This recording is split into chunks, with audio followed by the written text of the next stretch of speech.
Bon, je crois que c'est mon tour maintenant de vous faire une petite vidéo sur le pétrole, sujet qui a déjà été largement abordé, je l'ai vu dans plein de vidéos, dans plein de médias, ça fait le buzz en ce moment. Le pétrole américain à cours négatif, c'est du jamais vu concernant le pétrole américain, c'est la première fois de l'histoire. Donc hier, lundi 20 mars, le pétrole américain a eu une séance d'anthologie où on est allé chercher les moins 40 $ environ le baril. Ça, vous le savez déjà très certainement. Aujourd'hui, sur ce même contrat, on est à moins 3, moins 4 $ le baril, donc on est toujours en territoire négatif. Et aujourd'hui, donc le mardi 21 avril, c'est le dernier jour de cotation de ce contrat-ci. Donc le contrat auquel je fais allusion, eh bien, c'est le futur pour le mois de mai du WTI américain. Je vous propose donc dans cette vidéo de retracer un petit peu ce qui se passe en ce moment sur le marché du pétrole d'un point de vue macroéconomique, mais aussi exactement ce qui s'est passé là sur le sell-off magnifique d'hier.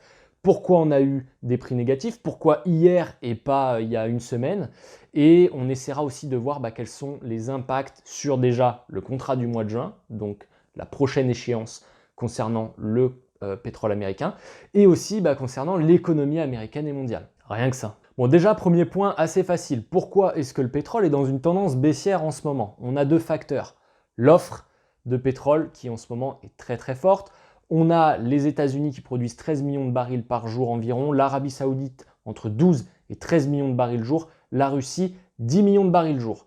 Donc en termes de capacité, là, ils sont vraiment sur leur haut en termes de production. C'est fait exprès puisque on a une guerre ouverte en ce moment entre tous ces pays concernant le marché pétrolier. Le but, c'est de submerger le marché de l'offre, faire chuter les prix. Là, on peut dire qu'ils ont réussi pour essayer de couler un petit peu le voisin et lui voler des parts de marché. Alors c'est essentiellement vrai sur l'Arabie Saoudite qui aimerait récupérer les parts de marché européennes qui pour l'instant sont à la main des Russes très clairement. Donc on vient de le voir, surproduction de la part des principaux producteurs de pétrole dans le monde et dans le même temps, les consommateurs, eux, demandent beaucoup moins de pétrole. Ça s'explique par la crise économique liée au Covid-19, avec la Chine notamment, qui est le premier consommateur de pétrole dans le monde avec 10 millions de barils jour consommés habituellement, qui aujourd'hui en demande nettement moins avec une industrie qui est en train de reprendre tout doucement, un trafic aérien qui est à l'arrêt, même chose aussi pour les États-Unis, qui est un des principaux consommateurs de pétrole et qui en ce moment est confiné globalement. Donc là aussi, la consommation s'est largement réduite. Concrètement, un prix négatif sur le pétrole, ça veut dire quoi? Ça peut paraître un peu bizarre pour certains d'entre vous, puisqu'on produit quelque chose de physique. Il y a des gens qui se lèvent le matin pour aller travailler sur les champs pétroliers.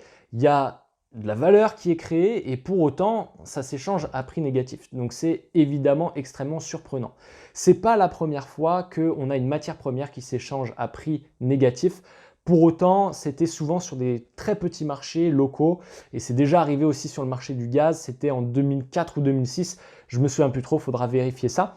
Mais c'est extrêmement rare et en fait, c'est lié très souvent au coût de stockage. Donc le coût de stockage, aussi un déséquilibre offre-demande comme on a là en ce moment sur le pétrole, c'est le point que j'ai évoqué juste avant avec vous. Et puisqu'on ne consomme plus de pétrole, on fait quoi? On le stocke. Sauf que ces capacités de stockage, elles sont limitées. Donc là aussi, on a un effet offre-demande. Il y a moins de stockage disponible, donc le coût de ce stockage augmente. Ça devient donc très très cher aujourd'hui pour les détenteurs de pétrole physique d'aller le stocker. Donc on essaye à tout prix de revendre en fait à son voisin le pétrole que l'on avait pour qu'on n'ait pas à supporter les coûts de stockage ou les coûts de transport. Alors vous le savez sans doute, dans le monde on a deux pétroles principaux qui cotent, le WTI, donc le pétrole américain, et le Brent, donc qui est le pétrole de la mer du Nord, exploité tout près de chez nous si vous habitez en France, en Belgique ou en Suisse. Et vous l'avez peut-être entendu, le Brent il résiste beaucoup mieux que le WTI. Pourquoi? Eh bien, c'est parce que le stockage du WTI est beaucoup plus centralisé que le stockage du Brent. Je m'explique. Le WTI qui est produit aux États-Unis, il est acheminé par pipeline à un endroit qui s'appelle Cushing en Oklahoma. C'est là où on va stocker le pétrole. Tout le pétrole arrive au même endroit, c'est là en Oklahoma, donc c'est très très vite saturé en termes de capacité de stockage. Et donc on retombe sur les mêmes concepts que je viens d'aborder avec vous, le stockage de plus en plus cher, donc moins en moins de personnes veulent du pétrole américain parce que ça coûte cher de le stocker en ce moment. Les capacités à Cushing, elles sont en train de se remplir très rapidement. Vous voyez sur ce graphique que d'ici la mi-mai, il est estimé qu'on soit à ras-bord en termes de stockage. Donc on ne pourra plus stocker 1 litre de pétrole supplémentaire si on continue à ce rythme à la mi-mai. Donc ça va très très vite. Il faut savoir que tous les jours, en temps normal, c'est 7 millions de barils qui sont stockés à Cushing. Alors quand je dis en temps normal, c'est sur le mois dernier. Et aujourd'hui, c'est 5 millions. Donc déjà, Cushing est en train petit à petit de réduire le flux qui arrive chez elle pour pouvoir continuer d'avoir de la place en fin de compte. Alors que le Brent, c'est pas du tout pareil. C'est en mer du Nord, c'est des exploitations offshore, donc elles sont directement chargées sur des bateaux. Et avec ces bateaux, on peut aller beaucoup plus loin, on peut stocker dans différents pays. On est beaucoup plus libre d'un point de vue géographique pour pouvoir aller stocker dans différents endroits. Et donc on a plus de place, donc forcément c'est moins cher d'aller stocker le Brent de la mer du Nord que le WTI, les places sont moins chères. Alors pourquoi est-ce que les producteurs américains ils n'arrêtent pas de produire tout simplement? Parce qu'un puits de pétrole c'est compliqué à arrêter, ça ne s'arrête pas comme ça.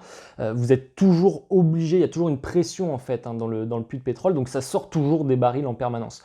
En 2014 on avait déjà eu un choc d'offres qui était loin d'être comme celui actuellement, mais on avait déjà beaucoup d'offres de la part des producteurs de pétrole américains de schiste, et ils avaient mis quelques années quand même à arrêter la production et à rééquilibrer en fait l'offre et la demande. Pourquoi est-ce qu'on a eu une baisse si forte et si soudaine sur le contrat du WTI hier, donc le lundi 20 mars?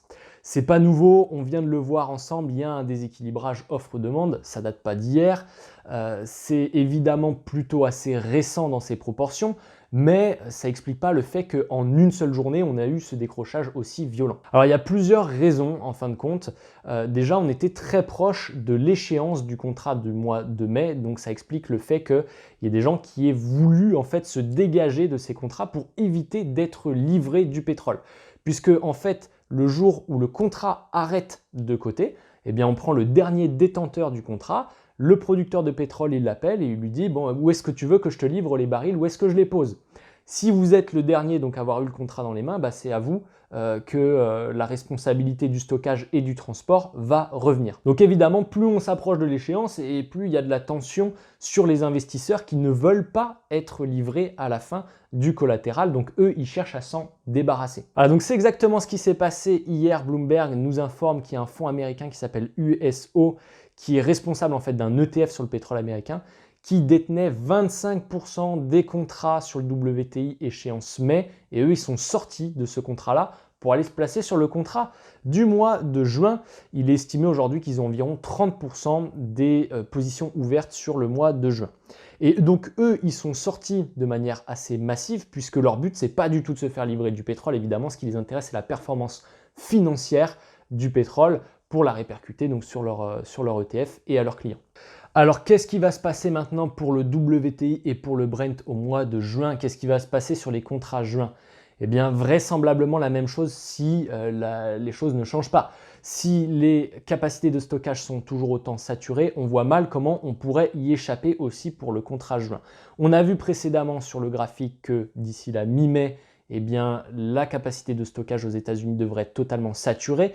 On voit aussi sur ce graphique qu'à travers le monde, il y a de moins en moins de pays qui sont en capacité d'absorber l'excès d'offres de la part des différents producteurs. Après, même chose pour le Brent, il va suivre aussi, même si on a vu qu'il résistait mieux. Dans tous les cas, si la décote offerte par le WTI, le pétrole américain, elle est plus intéressante que le coût de transport, donc de faire venir le pétrole des États-Unis vers l'Europe, pour simplifier, à ce moment-là, on aura un report en fait de la consommation des pays européens vers le pétrole américain. Donc bref, tout ça devrait s'équilibrer et suivre globalement la même tendance. Bon, maintenant, on va voir la phase la plus intéressante, mais aussi la plus périlleuse. Quel impact pour l'économie américaine et l'économie mondiale? Donc là, je vous présente un graphique où on voit différents pays et à quel prix le baril devrait se vendre pour que ce soit rentable pour eux et à quel prix le baril devrait se vendre pour qu'il y ait un certain équilibre budgétaire et fiscal. Donc évidemment, on voit que les cours du pétrole qui dépriment, ça va pas du tout dans le sens de tous les producteurs dans le monde entier. On a des coûts de production qui sont évidemment largement au-dessus de ce que se vend aujourd'hui le baril. Donc pour les pays dont l'économie repose sur le pétrole, et ils sont nombreux, ça va faire mal, c'est sûr. Et pour les États-Unis aussi, puisque l'économie américaine, évidemment, elle n'est pas basée que sur le pétrole, mais pour autant, c'est quand même une industrie assez importante pour l'activité économique. Mais surtout, on a un risque financier qui est très important, parce que le pétrole de schiste, ça demande beaucoup de dépenses d'infrastructures. Donc on a des sociétés qui sont énormément endettées aux États-Unis. Ça va faire très mal étant donné que les exploitations sont plus rentables du tout, il n'y aura plus de cash flow disponible. Donc rembourser la dette de la part de ces entreprises, ça va être vraiment compliqué et ça pourrait engendrer donc un risque systémique avec des banques qui seraient plus payées en fait du prêt qu'elles ont fait. Et donc à ce moment-là, vous connaissez la suite, ça veut dire potentiellement des faillites. Alors on l'a vu déjà depuis 2019, les faillites du secteur du pétrole de schiste américain, elles s'enchaînent globalement, ça va très très vite. Et quand je vous parle de faillite bancaire, évidemment, je ne vous parle pas de JP Morgan, de Morgan Stanley, ce genre de banque. Non, non, c'est les petites banques américaines régionales et il y en a énormément aux États-Unis. C'est pas du tout comme en France où globalement on a 4 ou 5 grosses enseignes bancaires.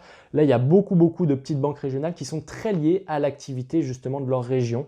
Et donc c'est chez eux que ça va vraiment saigner. On pense par exemple à l'Alaska où pour produire un baril de pétrole en Alaska, c'est 80 $ le coût d'extraction. Donc eux, ils sont complètement à la rue et il y a beaucoup de pétrole de schiste en Alaska. Donc on pense à ces petites banques régionales d'Alaska. Il y a un graphique aussi que je voulais vous présenter que je trouve vraiment hyper intéressant. Je suis super content de l'avoir trouvé celui-ci.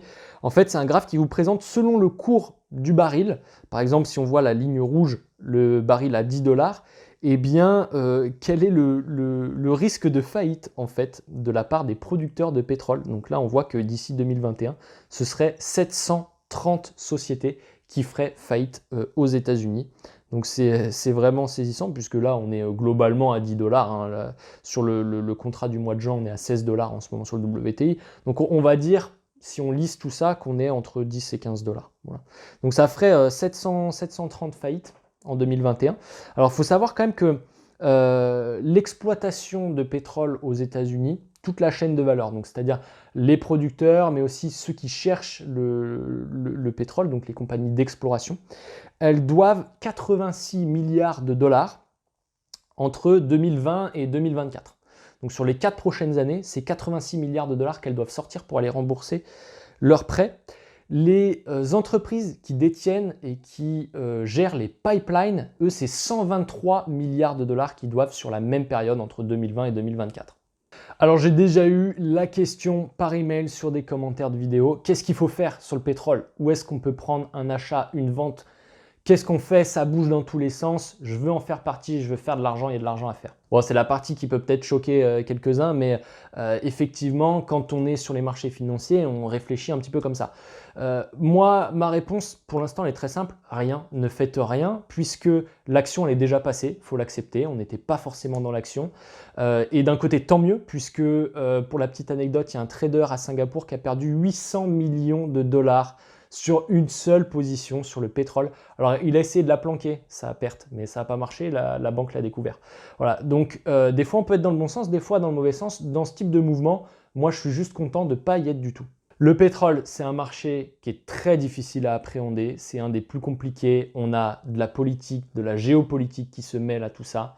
On a des coûts de production qu'on ne maîtrise pas toujours, sur lesquels on a un manque de visibilité.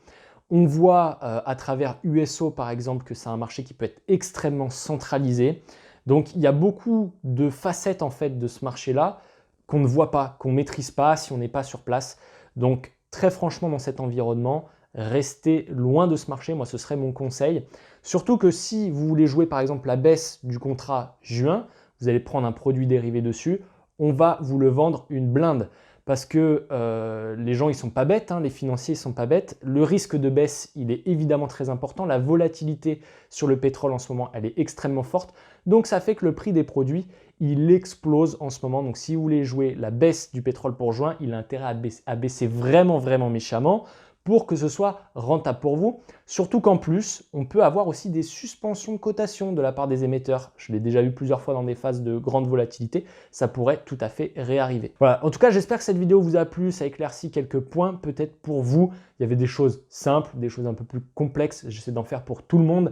N'hésitez pas évidemment à commenter et à me dire ce que vous en avez pensé. D'ici là, je vous dis à très bientôt pour une prochaine vidéo. J'espère aussi passionnante que celle-ci. À bientôt, ciao ciao.